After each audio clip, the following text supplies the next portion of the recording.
Wow, it's a new year. Let's make a New Year's recipe. I'm gonna be making New Year's cornbread. You gotta see this. I need to cook up a pound of hot country style sausage.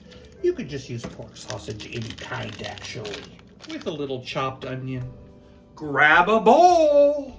I actually need 2 of them.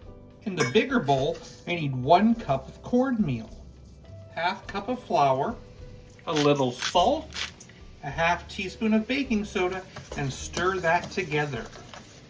Let's move that to the side and grab a new bowl.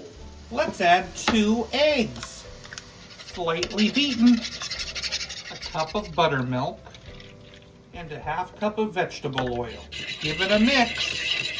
Stir into the cornmeal mix until moistened. I need 1/2 can of creamed corn added, a can of diced green chilies, and a can of black-eyed peas drained. So this is a New Year's dish because black-eyed peas are considered lucky to eat on New Year's. Let's add that cooked meat, 2 cups of cheese, sharp cheddar, and blend that together well. Let's pour that into a prepared 9 by 13 baking dish.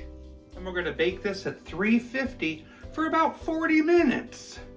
New Year's casserole. I'm ready to try this New Year's casserole.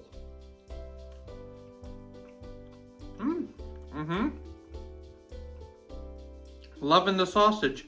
And those black-eyed peas are a fun addition. It's a great way to start the new year. I think I'd give this a 7.1 out of 10. Not bad. Did you hear about the guy that started making breakfast at midnight on New Year's Eve? He wanted to start the new year with a toast.